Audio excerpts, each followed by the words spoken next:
एक गांव में एक सुखी परिवार रहता था। उस परिवार में 3 भाई और एक बहन थी। उनके माँ बाप उन चारों से बेहद प्यार करते थे, मगर बीच वाले बेटे से थोड़ा परेशान थे। बड़ा बेटा पढ़ लिख कर डॉक्टर बन गया था और छोटा बेटा भी पढ़ लिख कर इंजीनियर बन गया था। मगर बीच वाला बेटा बिल्कुल गंवार और आवारा किस्म का था। कुछ समय बाद उनके दोनों बेटे डॉक्टर और इंजीनियर ने शादी कर ली और महीनों के बाद ही इनकी बेटी का भी एक अच्छे घराने में विवाह हो गया, मगर बीच वाला बेटा अभी भी कुंवारा ही था। वह अनपढ़ था और कहीं पर मजदूरी का छोटा सा काम करता था। उसको शादी के लिए कोई भी लड़की नहीं मिल रही थी। उसके माँ बाप उससे बहुत परेशान हो चुके थे। अब जब भी उसकी बहन अपने मायके आती तो वह अपनी डॉक्टर और इंजीनियर दोनों भाइयों से मिलती थी, मगर बीच वाले भाई से बहुत कम मिलती थी, क्योंकि वह उसे ज्यादा पैसे नहीं दे पाता था। लेकिन फिर भी वह अपनी बहन से बहुत अधिक प्यार करता था कि बिना शादी किए बिना ही मृत्यु हो गई। उनकी माँ ने सोचा कहीं अब किसी के मुंह से बंटवारे की बात निकले, इसलिए अपने ही गांव में एक सीधी सादी लड़की से मंझले बेटे की शादी करवा दी। शादी होते ही न जाने क्या हुआ।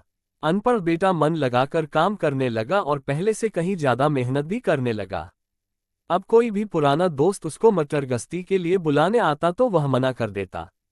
एक दिन उसके डॉक्टर और इंजीनियर भाई ने सोचा कि यह तो गंवार और अनपढ़ है, हम इससे कहीं ज्यादा पैसे कमा लेते हैं, इसलिए अब हमें बंटवारा कर लेना चाहिए।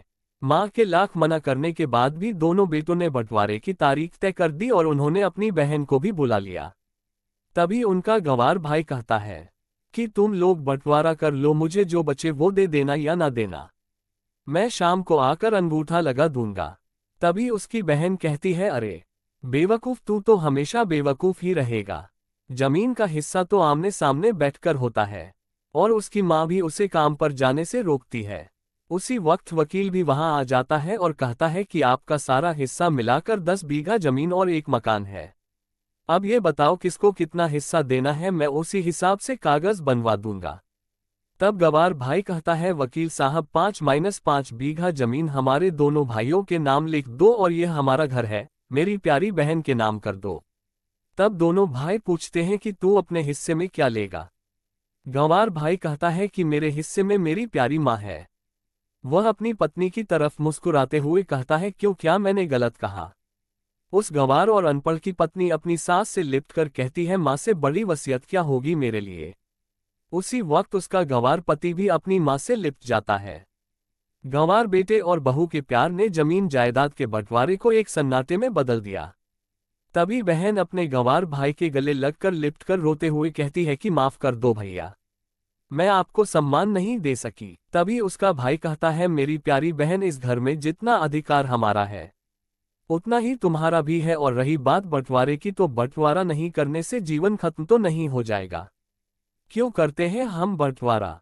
क्या हम एक साथ मिलकर नहीं रह सकते, जैसे हम बचपन में मिलकर खेलते रहते थे? एक साथ मिलकर रहने को ही तो कहते हैं एक अच्छा परिवार, और उसके परिवार को संभालती है एक माँ। तभी उसके दोनों भाई भी बहुत शर्मिंदा होते हैं और वह बंटवारे के सभी कागज फाड़कर फेंक देते हैं, और उस दिन के बाद से उनका पूरा परिवार खुशी खुशी एक साथ रहने लगा। भाइयों और बहनों, प्लीज इस चैनल को ज्यादा से ज्यादा सपोर्ट करो, इस चैनल को सब्सक्राइब करो, लाइक करो, ज्यादा ज्यादा शेयर करो प्लीज।